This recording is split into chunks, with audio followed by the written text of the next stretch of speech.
Welcome to the ExecMBA Podcast. I'm Brett Twitty, Director of Admissions for the Executive Formats of the Darden MBA, and very pleased today to feature a conversation I recently recorded with Mariana Santos, as well as Marco Mendoza, two international students from our class of 2018. Before I get to that, just a few admissions housekeeping items. As I mentioned on the previous podcast, but just want to reiterate here, still plenty of great opportunities to apply to Darden.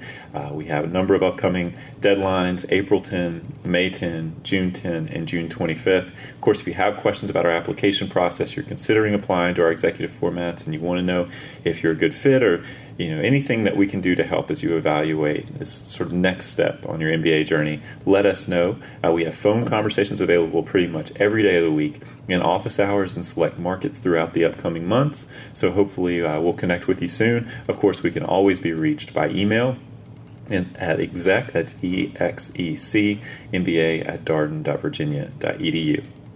So, without further ado, here's my conversation with Mariana Santos and Marco Mendoza. Mariana is an EMBA format student in our class of 2018. Marco is a GEMBA format student in our class of 2018. They're very nearly done with the program and sat down recently to talk with them a little bit about their program. Mariana is their experience in the program. Mariana is originally from Brazil. And Marco is from Peru and is actually based in Peru and doing the program from there. Marco Mendoza and Mariana Santos. Guys, thank you for being here. Thank you. This is Thank you. Very exciting. I'm here in Charlottesville on a weekend residency. You're both here. Marco's in from Peru, and Mariana, you were in from the West Coast, yes. Right? So great to have you both here. So for our listeners at home, maybe introduce yourself. Marco, what's your background? First, thank you for this opportunity, Brett. As you mentioned, I'm from Peru. I lived there. My background has been always in finance, related to banking especially. And I think that maybe the 10 years of experience that I have in the industry, now I want to take a next step to management. All right. And Mariana? So I'm originally from Brazil, but I have been living in the U.S. for almost 2 years. And I have more or less 7 or 8 years of experience working with marketing and sales in Brazil. And right now I'm pursuing my career here in the U.S. So both of you had a choice to make as to where to go to business school. What about Darden resonated with you, Mariana, as you think about your options? What was it, that really stood out? For me, it was the case method. I was interested in being able to discuss the cases with our classmates and have the chance to see how the people approach the problem differently and having different opinions, and you need to agree or sometimes disagree with them, and it's a very rich environment, and I think I grow a lot during the class discussions. And I think the first reason that I decided Darden was because of the case method. Second was the community. Darden's a very close community, so you can really build strong relationships here. So these were my main two decisions to apply for Darden. And you had sort of an interesting perspective on the community. Your husband had gone through 1 year of the full-time program. Yes, and I had the chance, living in Charlottesville, I had the chance to take advantage of that. So even being from the executive MBA, that we don't have classes every day, but I could take advantage, for example, the speaker series, or being part of the clubs, the general management clubs, the marketing clubs, so I could leverage my skills using these clubs and find a job opportunity here in the U.S. And so for our international students listening, we do have two pathways, and so that's part of this conversation, right? So Mariana's is one where you could be on an F1 visa, you could live here in the U.S., you could be in the executive formats, and one option is to live in a place like Charlottesville, where we have a section, and to be involved with the life of the school in a little bit more of a pronounced way.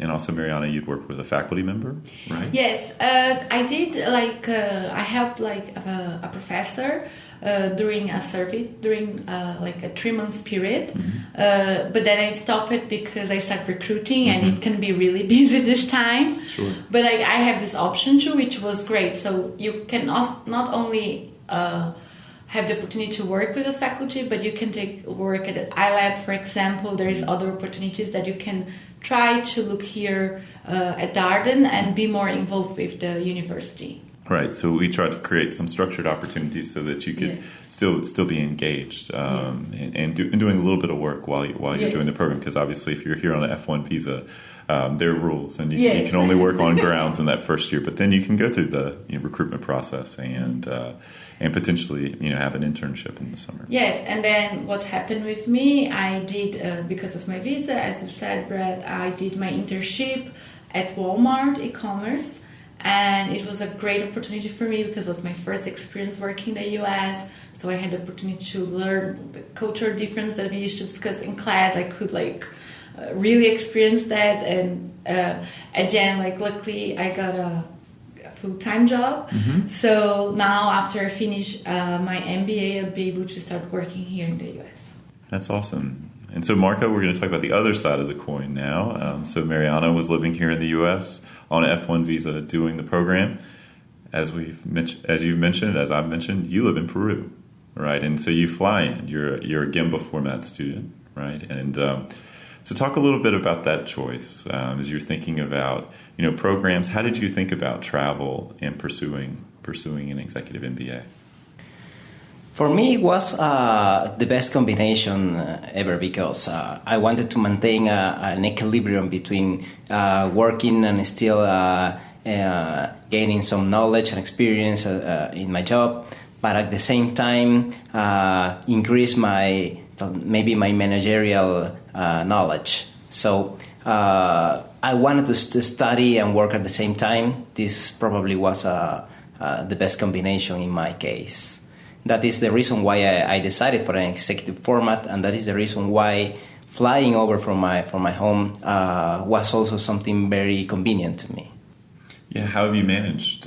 Because you have a pretty full day when you have to fly from Peru and get to Charlottesville.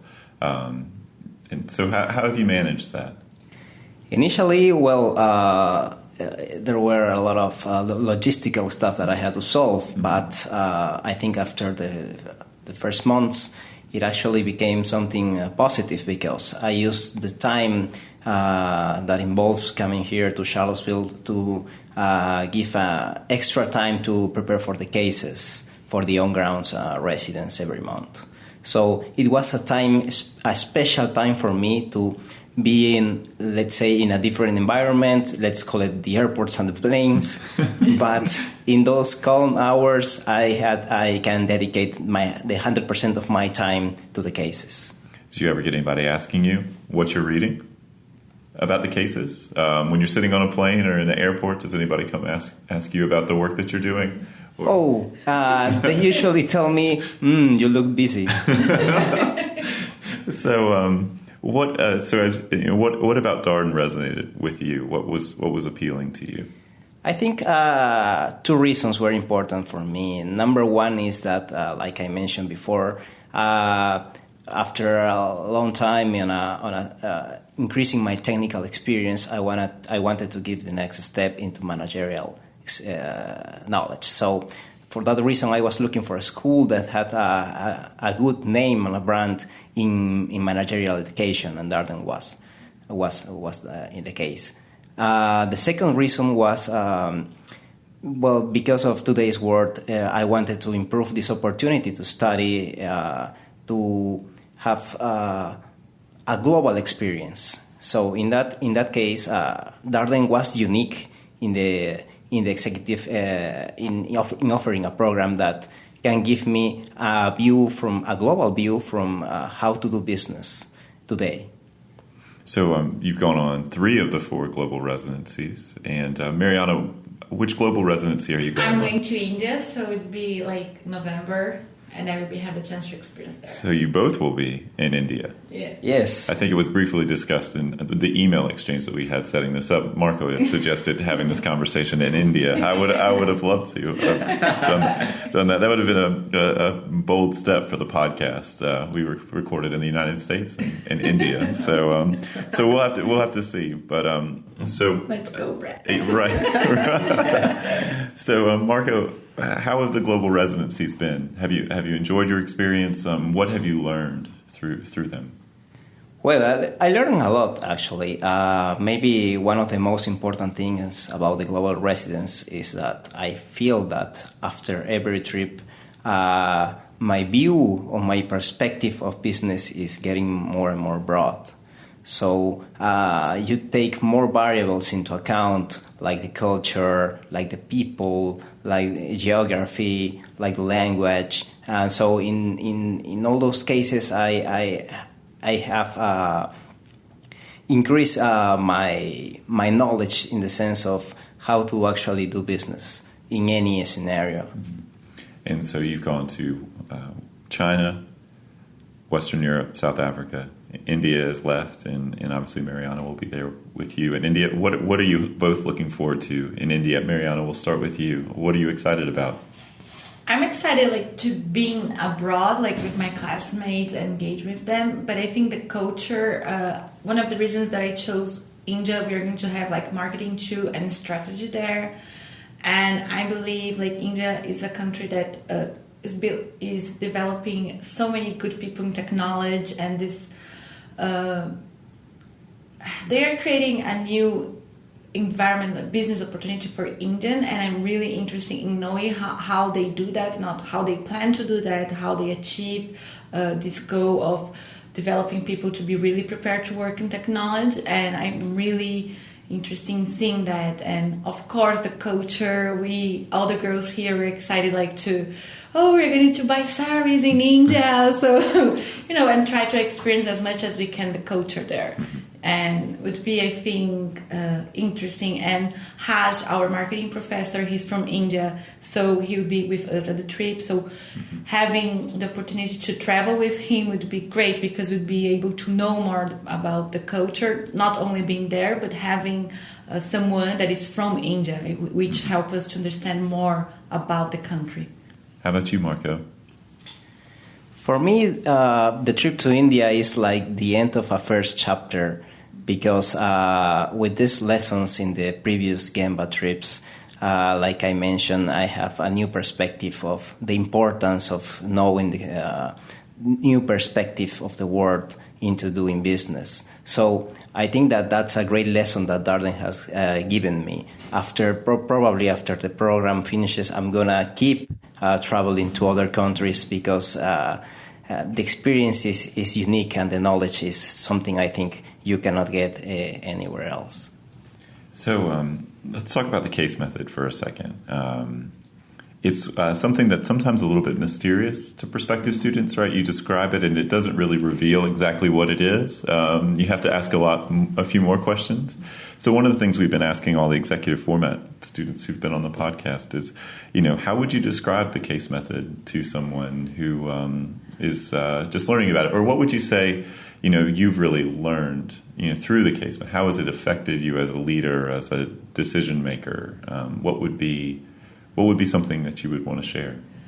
I think it was the stories you keep with them in your mind, and the fact that I started working after doing almost 6 or 8 months after I started my MBA, I could see how important the case method is, because during the work, you deal with situations that say, oh, I learned that on that case.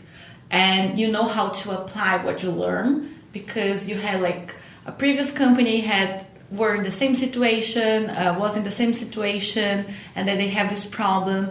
And then during your workday, you look at that, oh, but I learned that. And then you remember the name of the company, and then you remember how the professor, how we started working on the problem, and the assumptions that we made, and how we find the solution, or if there is any other solution to the problem. So for me, it was really interesting. I felt it was extremely practical and effective. So it was really interesting. When I start work, and a bunch of cases that we had were all the time popping up on my head. Oh, I had this. Oh, we should try to approach this problem like this. And for me, decision analysis was a very challenged subject for me. Mm-hmm. And then I was there at working and say, oh, we can do regression here. And I would never in my life thought that I would be able to identify that. So I was like, oh, that works. So I felt like really happy that all the effort that we did, and with the help of our classmates and professors, I could be able to learn and recognize this issue. People always say that the case method makes stuff just stickier, right? You remember it because you remember the stories that are attached to it. It's, just the way our brains work. It's harder to remember just like technical information, but if you give the technical information a narrative, right? We had a company that had a problem, and this is how we solved that problem. How about you, Marco? What about the case method has really, how has it affected you, or how would you think about describing it to a prospective student? Well, I agree with Mariana. I also very happy that I was part of this case method in this program. Well, I think that in the first place is realistic, because in real life, probably in most of situations there isn't one answer or one solution. Even sometimes there is no solution, but I think it's all about the process. Is how to deal with a problem, to understand what tools can you use, to understand to whom is a good idea to get advice, to understand maybe the context, the different perspectives. It's very interesting to see in class that in some cases you think initially that, well, you had that very clear and everything is solved for you, but you realize in 2 hours that there can be like way more perspective to just what it looks a simple problem. Yes. I can understand that. You got 60 plus people in the room. I'm sure you get a few ideas. How about that back and forth? I mean, people disagree. I'm sure as you're in class and discuss in that discussion. Is it something you've enjoyed as part of the program? I think it's the most interesting part when people start disagreeing, and then you can, because it's important to understand others' perspective, and as Marco said, there is not right or wrong answer, but when you're working, you're going to deal with that all the time. So you need to learn how to listen what they want to say, and try to understand their opinions, and try to figure out how we can work together, even if we have different perspectives. And I think I like when people start disagreeing at class. For me, it's when I get really excited, because then we learn more from that. Mm-hmm. I don't know. About you? Agree. The discussions, the harder the discussions, the more knowledge we got in class. And probably when you see a discussion in which everybody has the same opinion very quickly, probably there's something wrong. Yeah, and that is probably the occasions in which you start to believe that there is something else that you are not seeing. Your analysis had to be broadened. And sorry, even today, we were having a case, and then we have to vote, our opinions, and then at the end of the class, you could see how many people change after we start discussing and expressing our ideas and our opinions related to the case. So you can see how not only at work but at class, after the discussion, you can see how having other perspectives help you to maybe stop and think again about your opinion and reflect that, and then maybe you change your opinion, or maybe you're not, but that's fine. That's the part of the case method. Yeah, it's all part of the process, questioning sort of how you're thinking about it, listening to the other ideas in the room, and refining that as you go through. Also, like you mentioned, Brett, for me, it's you mentioned something very, very important. The possibility to label a case with a name, with a story, is something that in most cases you remember forever. I don't want to give spoilers, but yes. But when someone tells to us the teachers on average too soon, the challenger, or It's like a file, like when you're a computer, like you start like on your head, oh, this case, like this company, then you start looking for the solution. I don't know, my head works like this at least, like.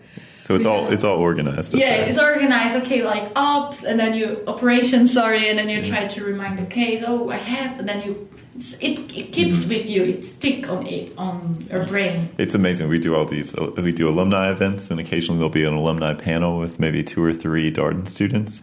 And they still remember. I mean, they've been out for 3 or 4 years. They still remember an accounting case, and like accounting is like from when they first got here.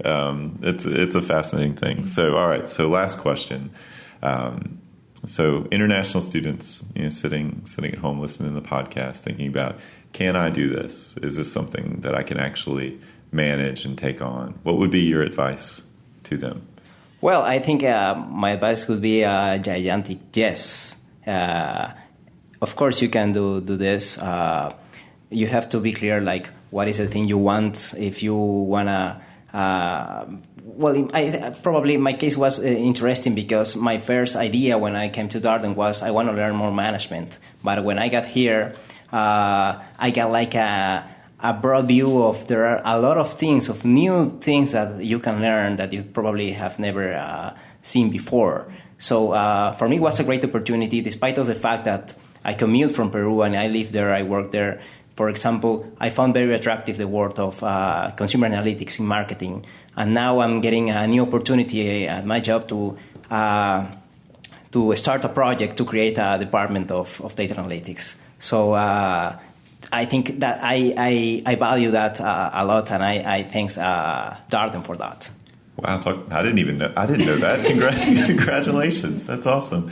How about you, Mariana? No, I think I totally agree with Marco, and I think sometimes we are international, we get afraid that I won't be able to do that. It's in a different language. We have this challenge, we deal with that all the time. But I think you need to believe in yourself and understand that this is a challenge that you have every day, every class, every discussion, and don't give up on that because you're afraid of not being able to discuss or express your opinion in your class. And the case method, we need to talk a lot, so we are constantly challenging. I think at first it was very difficult for me. I'm not sure for Marco, but you get embarrassed, you get worried about your pronunciation, if you're expressing you correct. But with time, you get more comfortable with your classmates, and it's a great experience. I think I'm already sad that we are going to second year. I'm sad, so I'm all the time already. So I want to have this opportunity every day, or at least every month that we have the residency, to be with my colleagues and have the case discussions and go. I would also like to add that as we mentioned, we have a global program here. Inside each of these global trips, we have what is called a GLE, that is a global leadership experience, in which the students try to capture the environment of the place they are going. In my case, I have to say that as an international student, every time I came here to Charlottesville, it was a new GLE. Yes. Yeah. Yes. It was also an opportunity for me to understand more about the people here in the U.S., the culture, the business, how they think, perspective. So it was very interesting in my case. And just to add to Marco, being international, you have a huge advantage because you bring to the class a different perspective that the students sometimes they have never thought about that. So that's just we can change a lot of bring a new perspective to the case, to the discussion. So I feel happy that I'm able to contribute in class with that. Yeah, we always stress that everybody brings something to the table, right? And certainly international students, you have your background, you have your cultural difference, you have what you've experienced growing up in a different country, and that becomes part of your voice in class. It's certainly not the only thing you bring, but it's definitely part of your perspective. And the case method thrives on that. We just talked about agreeing and disagreeing and how people change their thinking. It's actually For those students who are listening to this and working on their essay, that's actually our application essay this year. It's all about, tell us about a time when you shifted your thinking on something in light of a conversation you had with, or an interaction you had with someone. Trying to talk, obviously signal that that's a big part of the intellectual process here at Darden. Yeah. So thank you both for taking time out of your weekend, and it's such a pleasure to sit with both of you at a very exciting time. I've not counted it, but May 2018 will be here before you know it, and it's been great having you in the program, and thank you for being on the podcast. No, thank you, Brent. Thank you, Brent. It's a pleasure. Mariana Santos and Marco Mendoza, 2 international students in our class of 2018. Of course, if you have any comments, suggestions, requests, anything you'd like for us to cover here on the ExecMBA podcast, let us know. We can always be reached by email at exec, that's EXEC, MBA @darden.virginia.edu. And until next time, thanks for listening.